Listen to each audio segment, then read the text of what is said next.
तुमच्या आयुष्यात जे काही घडतंय, तुमचं यश, अपयश किंवा अचानक येणारी संकटं, हे खरंच तुमचं नशीब आहे की तुमच्या नकळत कोणीतरी लिहून ठेवलेली एक इनव्हिजिबल प्रोग्रॅमिंग?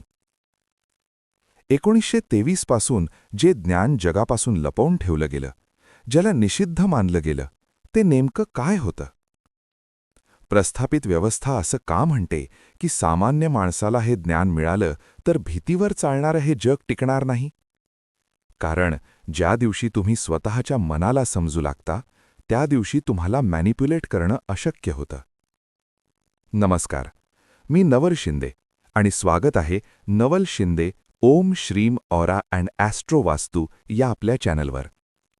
आजच्या या विशेष अकल्ट मास्टर क्लासमध्ये आपण उलगडा करणार आहोत अशा एका रहस्याचा, जो तुमची विचार करण्याची पद्धत कायमची बदलून टाकेल. आजचा आपला विषय आहे अकल्ट आणि निषिद्ध ज्ञान.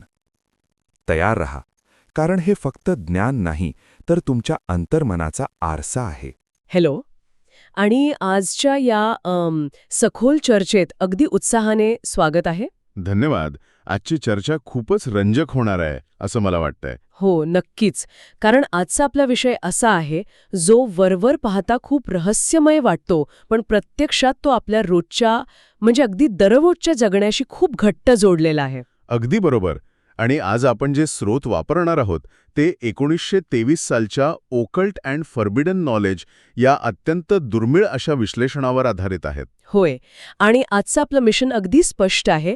या सखोल चर्चेतून आपल्याला अकल्ट या शब्दाचा म्हणजे या ज्ञानाचा खरा अर्थ समजून घ्यायचा आहे.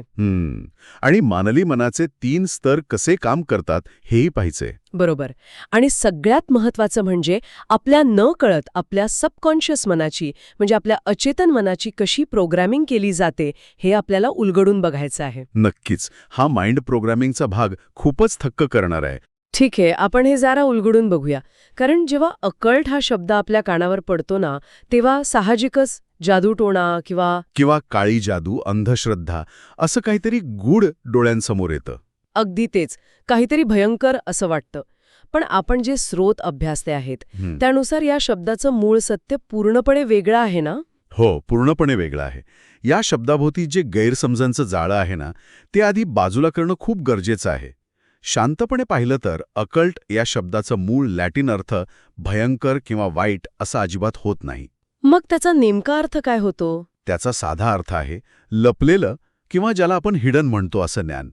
आता प्रश्न असा पडतो की हे ज्ञान लपवलेलं का होतं? का होतं? कारण ते त्या काळात सामान्य माणसाच्या थेट आकलनापलीकडचं होतं. मानवी सायकोलॉजीचा एक अगदी साधा नियम आहे, जी गोष्ट समजत नाही ती अचानक रहस्यमय आणि डरावणी वाटू लागते. खरंय, मानवी स्वभावाचा तो एक भागच आहे. इथे सर्वात लक्षवेधी गोष्ट म्हणजे स्रोतानुसार अकल्ट म्हणजे कुठलीही जादू नाही, ती मानवी मानसशास्त्र म्हणजे ह्युमन सायकोलॉजी, चिन्हे आणि ऊर्जेची जागरूकता यांचं एक अत्यंत प्रगत मिश्रण आहे. म्हणजे 1923च्या सुमारास हे सगळं? हो, त्या सुमारास जेव्हा आधुनिक मानसशास्त्र नुकतंच बाळसे धरत होतं, तेव्हा मानवी मनाच्या आणि वर्तनाच्या या सखोल अभ्यासालाच अकल्ट म्हटलं जायचं. वा, हे खरंच खूप विचार करण्यासारखं आहे. कारण स्रोतामध्ये या ऊर्जेच्या जागरूकतेचं एक अत्यंत व्यावहारिक उदाहरण दिलं आहे. हो, ते खोलीत प्रवेश करण्याचं उदाहरण ना. अगदी तेच. आपण सर्वांनीच असा अनुभव कधी ना कधी घेतला असेल की समजा एखादी विशिष्ट व्यक्ती खोलीत प्रवेश करते आणि तिथे अचानक एक प्रकारचा जडपणा किंवा एक नकारात्मकता जाणू लागते. ती व्यक्ती एक शब्दही बोललेली नसते तरीही. बरोबर.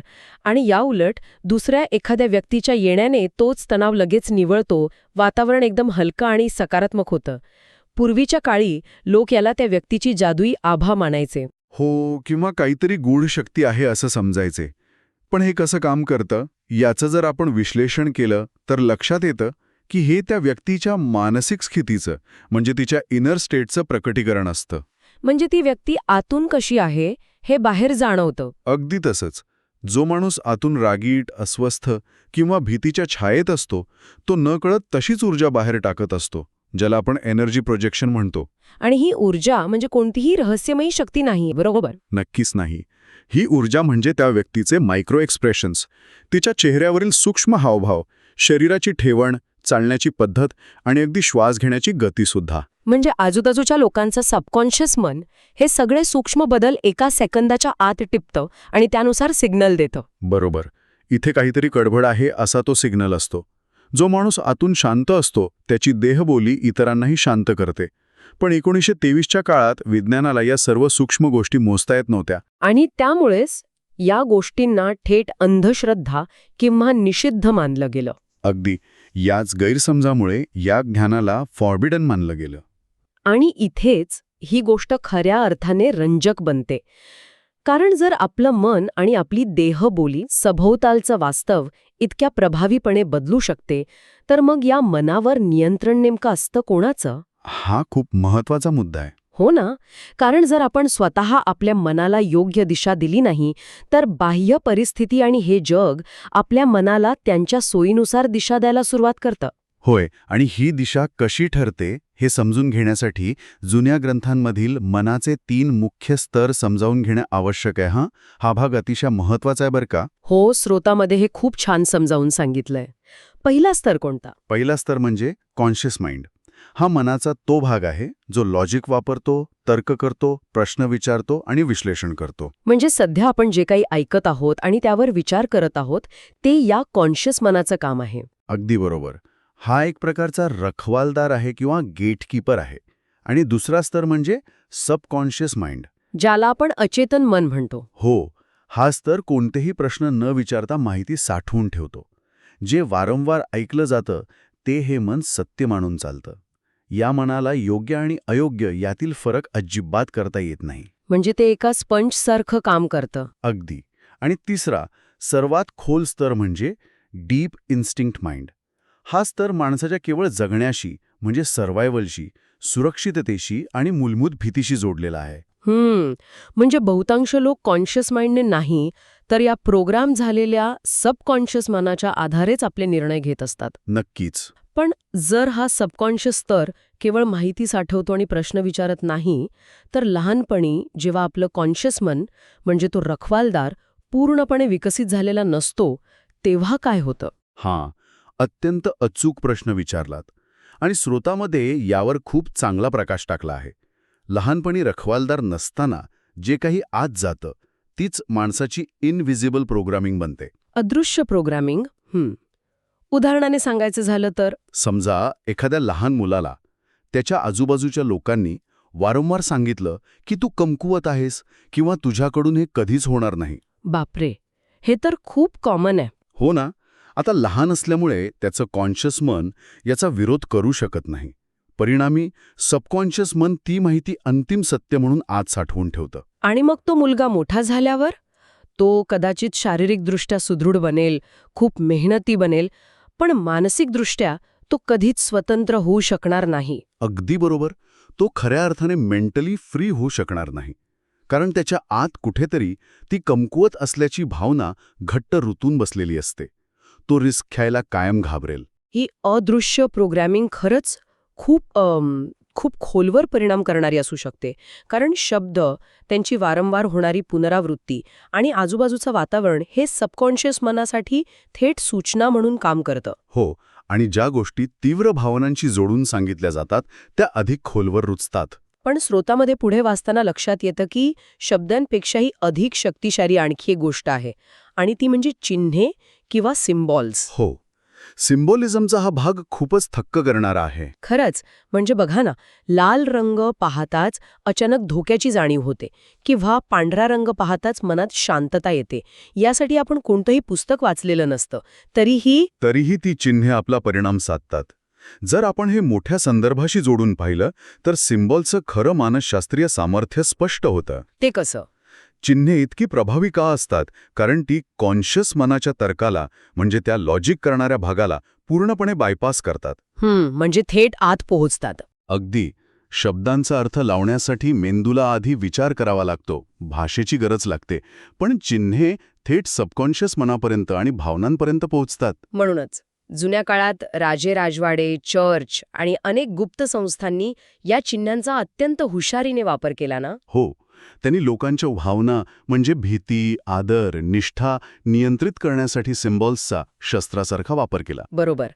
त्या काळातील राजाचा राजदंड, डोक्यावरचा भव्य मुकुट, साम्राज्याचा झेंडा हे केवळ सजावटीचे प्रकार नव्हतेच मुळी. ते नियंत्रणाचे मार्ग होते. हो, एखादा लांगचक नियम वाचून लोक जितक्या वेगाने प्रतिक्रिया देत नसत, त्याहून अधिक वेगाने ते केवळ राजाचं चिन्ह पाहून नतमस्तक होत असत. आणि यातला खरा धोका तेव्हा वाढतो जेव्हा लोक त्या चिन्हामागील मूळ अर्थ विसरून अंधेपणाने त्याच्याशी जोडले जातात, ब्लाइंडली फॉलो करतात. म्हणजे जेव्हा चिन्ह समजून घेण्याऐवजी ते चिन्हच एक अंतिम शक्ती मानलं जातं, तेव्हा ती गोष्ट मुक्तीचं साधन न राहता केवळ नियंत्रणाचं साधन बनते. लोक चिन्हांवर इतके भावनिकरित्या अवलंबून राहतात की ते स्वतः विचार करणं पूर्णपणे सोडून देतात. तर या सगळ्याचा नेमका अर्थ काय होतो? चिन्हांकडून आपण जर विधी म्हणजेच रिच्युअल्सकडे वळलो तर तिथेही हेच मानसशास्त्र काम करतं का? हो, पूर्णपणे तेच काम करतं. अनेकदा आपण जुन्या विधींना केवळ अंधश्रद्धा म्हणून सोडून देतो.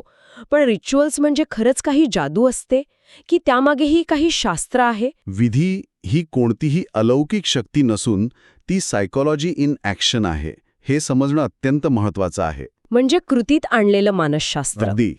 चिन्हेही स्थिर असतात, पण विधी त्या चिन्हांना कृतीमध्ये आणतात. स्रोतामध्ये या विधींचा एक अतिशय अचूक आणि व्यावहारिक फॉर्म्युला सांगितला आहे. कोणता फॉर्म्युला? रिच्युअल बरोबर निश्चित वेळ, अधिक पूर्ण लक्ष, अधिक पुनरावृत्ती आणि त्याला जोडलेली भावना. म्हणजे time plus focus plus repetition plus emotion. Exactly. जेव्हा एखादी कृती एकेका ठराविक वेळी संपूर्ण लक्ष केंद्रित करून वारंवार आणि एका विशिष्ट भावनेसोबत केली जाते तेव्हा ती एक शक्तिशाली विधी बनते. आणि मग आपलं सबकॉन्शियस मन त्या कृतीला अत्यंत महत्त्व देऊ लागतं. हो. हे ऐकताना मला एक गमतीशीर गोष्ट आठवतेय. म्हणजे हे फक्त जुन्या काळातील विधींपुरतं मर्यादित नाहीये. नाही, मुळीच नाही. आपण आपल्या रोजच्या आयुष्यातही अनेक रिच्युअल्स पाळत असतो. समजा आपला लॅपटॉप अचानक हँग झाला, हो. तर आपण काहीही विचार न करता माऊसचं बटन 2-4 वेळा जोरात क्लिक करतो. हा. हो, किंवा कीबोर्डवरची बटणं वेगाने दाबतो. हो, जणू काही तसं केल्याने लॅपटॉप घाबरून काम करायला लागेल. यात काहीही लॉजिक नसतं, पण ते एक रिच्युअल बनलंय जे आपल्या मनाला आपण काहीतरी करत आहोत असा दिलासा देतं. अगदी खरंय. आणि अजून एक उदाहरण द्यायचं तर जिममधलं देता येईल. जिममधलं वॉर्मअप. हो, व्यायाम सुरू करण्यापूर्वी काही लोक एक विशिष्ट प्रकारे वॉर्मअप करतात, काही ठराविक गाणी ऐकतात. ते केवळ शरीर तयार करत नसतात, तर ते त्यांच्या मनाला त्या विशिष्ट गोष्टीसाठी तयार करण्याचं रिच्युअल असतं. बरोबर. म्हणजे योग्य प्रकारे केलेलं रिच्युअल माणसाला शिस्तबद्ध आणि भावनिकदृष्ट्या स्थिर बनवतं. हो, पण यात एक मोठी गोम आहे. जेव्हा हेच रिच्युअल अजागरूकतेशिवाय म्हणजे विदाऊट अवेअरनेस केलं जातं आणि त्याचा मूळ उद्देश हरवतो, तेव्हा ते चुकीचं रिच्युअल माणसामध्ये केवळ भीती आणि अवलंबित्व निर्माण करतं. म्हणजे डिपेंडन्सी निर्माण करतं. अगदी. विधी जर मानसिक ताकद देत असेल तर ती उपयुक्त आहे, पण जर ती सतत अपराधीपणाची भावना निर्माण करत असेल तर ती ज्ञानाची नव्हे तर नियंत्रणाची पद्धत आहे. आता आपण या चर्चेतील एका अत्यंत कळीच्या प्रश्नाकडे येऊया. हो, बोला. जर हे अकल्ट ज्ञान इतकं उपयुक्त, इतकं व्यावहारिक आहे आणि ते मानवी मनाला स्वतःचं स्वातंत्र्य मिळवण्यास मदत करू शकतं, तर मग याला फॉरबिडन नॉलेज किंवा निषिद्ध ज्ञान का म्हटलं गेलं? हा, खूप महत्वाचा भाग आहे. ते समाजातील सर्वांसाठी खुलं का ठेवलं गेलं नाही? यावरून एक अत्यंत महत्वाचा प्रश्न निर्माण होतो आणि स्रोतामध्ये यामागील 3 मुख्य कारणं सविस्तर सांगितली आहेत. आपण ती एक एक करून पाहूया. नक्कीच. पहिलं कारण काय आहे? पहिलं कारण आहे भीती म्हणजे फिअर. माणसाचा खरा तुरुंग हा त्याच्या बाहेर नसून त्याच्या आत असलेली भीती हाच आहे. जर सर्वसामान्य माणसाला हे समजलं असतं की त्याची भीती नैसर्गिक नसून ती प्रोग्रॅम्ड आहे, तर तो त्या भीतीच्या पलीकडे सहज गेला असता. आणि ज्या माणसाच्या मनात भीती नसते त्याला नियंत्रित करणं अशक्य होतं. हे खूपच पटण्यासारखं आहे. आणि याच संदर्भात दुसरं कारणही येतं, जे आहे नियंत्रण किंवा कंट्रोल. बरोबर. कोणताही समाज किंवा व्यवस्था बहुतांश वेळा एका फिअर बेस्ड सिस्टमवर चालते. म्हणजे शिक्षेची भीती किंवा अपयशाची भीती. अगदी. जर सर्व लोकांना हे मनाचं ज्ञान मिळालं असतं आणि ते स्वतः विचार करू लागले असते तर प्रस्थापित व्यवस्थेला त्यांना मॅनेज करणं अत्यंत कठीण गेलं असतं. खरंय. लोक स्वतः विचार करू लागले तर समाज एका कळपासारखा चालवता येत नाही. आणि तिसरं कारण आहे जबाबदारी. रिस्पॉन्सिबिलिटी. हो. हे माइंड प्रोग्रामिंगचं ज्ञान म्हणजे एक पॉवर आहे आणि ती एखाद्या चुकीच्या किंवा अपरिपक्व माणसाच्या हाती लागली तर तो इतरांना मॅनिप्युलेट करू शकतो. म्हणजे भावनिक शोषण करू शकतो. हो. म्हणूनच जुने गुरु फक्त योग्य आणि जबाबदार शिष्यांनाच हे ज्ञान देत असत, सर्वांना नाही. हे सर्व ऐकल्यावर साहजिकच एक प्रश्न मनात उभा राहतो. कोणता? जर हे सगळं इतकं खोलवर रुजलेलं आहे, चिन्हे आणि विधी आपल्या नकळत आपल्यावर प्रभाव टाकत आहेत, तर आपण स्वतःला या मॅनिप्युलेशनपासून कसं वाचवू शकतो? या संपूर्ण ज्ञानाचा सर्वात मोठं रहस्य आणि उपाय एकच आहे आणि तो म्हणजे जागरूकता किंवा अवेअरनेस. जागरूकता. पण ही नेमकी कशी आणायची? जेव्हा आजूबाजूला एखादी घटना घडते ज्याला आपण स्टिम्युलस म्हणतो आणि आपण त्यावर जी प्रतिक्रिया देतो, रिॲक्शन देतो, त्या दोन गोष्टींच्या मध्ये एक अतिशय छोटासा पॉज असतो. एक क्षणभराची उसंत. अगदी. बहुतांश लोक ऑटो पायलट मोडवर जगतात आणि लगेच रिॲक्ट करतात. पण जो माणूस जागरूक असतो तो पॉज पकडतो. म्हणजे तो लगेच प्रतिक्रिया देत नाही? नाही. तो आपल्या भावनांना दाबून ठेवत नाही, पण तो त्यांना समजून घेतो. तो हे ओळखतो की मी म्हणजे माझी भीती नाही. वा. म्हणजेच ज्याला स्वतःच्या ट्रिगर्स आणि रिॲक्शन्सची जाणीव होते त्याला कोणीही बाहेरून मॅनिप्युलेट करू शकत नाही. अगदी बरोबर. हे समजून घेणं म्हणजेच खऱ्या अर्थाने स्वतंत्र होणं होय. आजच्या या सखोल चर्चेचं सार थोडक्यात सांगायचं तर आपण शिकलो की अकल्ट म्हणजे जादू नाही, तर स्वतःचं मन, चिन्हे आणि विधी यांचं मानसशास्त्र समजून घेणं आहे. हो. आणि भीती आणि नियंत्रणाच्या जाळ्यातून बाहेर पडण्यासाठी जागरूकता हेच आपलं सर्वात मोठं हत्यार आहे. नक्कीच. मी सर्व श्रोत्यांना हे ज्ञान त्यांच्या स्वतःच्या आयुष्यात लागू करण्यासाठी नक्कीच प्रोत्साहित करेन. आपले निर्णय स्वतः घेण्याची जबाबदारी घेणं खूप महत्वाचं आहे. अगदी खरंय. आणि आजची ही चर्चा संपवताना याच स्रोतावर आधारित एक नवीन आणि प्रक्षोभक विचार मला इथे मांडावासा वाटतोय. नक्कीच सांगा. जरा विचार करा, जर 1923 मध्ये किंवा जुन्या काळात राजे आणि संस्था काही साधी चिन्हे आणि शब्दांचा वापर करून लोकांचं सबकॉन्शियस माइंड प्रोग्राम करत होते, तर आजच्या या डिजिटल युगात काय होत असेल? हा विचार खरोखरच अंगावर काटा आणणारा आहे. हो ना.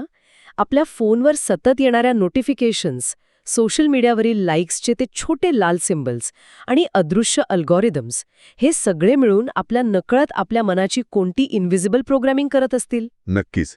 खूप खोलवर करत असतील. म्हणूनच पुढच्या वेळी जेव्हा तुम्ही फोनकडे पाहून एखादी नकळत प्रतिक्रिया द्याल, तेव्हा त्या छोट्याशा पॉजमध्ये थांबून नक्की विचार करा, तुम्ही तो निर्णय घेत आहात की दुसरं कोणीतरी? क्या बात आहे. खूपच सखोल विचार आहे हा. याच एका रंजक आणि विचार करायला लावणाऱ्या प्रश्नासोबत आज आपण इथेच थांबूया. अशीच नवनवीन माहिती उलगडण्यासाठी पुन्हा भेटूया पुढच्या सखोल चर्चेत. तर विचार करा, तुम्ही आजही त्याच जुन्या ऑटो पायलट मोडवर जगणार की जागरूक होऊन स्वतःच्या आयुष्याची दिशा स्वतः ठरवणार? जो स्वतःला ओळखतो त्याला हे जग कधीच नियंत्रित करू शकत नाही.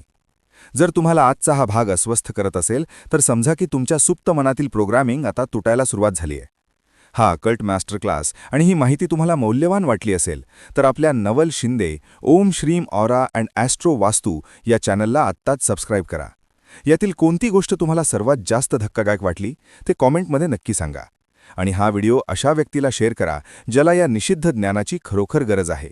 पुढच्या भागात आपण पाहणार आहोत डार्क सायकोलॉजीची ती घातक तंत्र जी तुमच्या विरोधात वापरली जातात.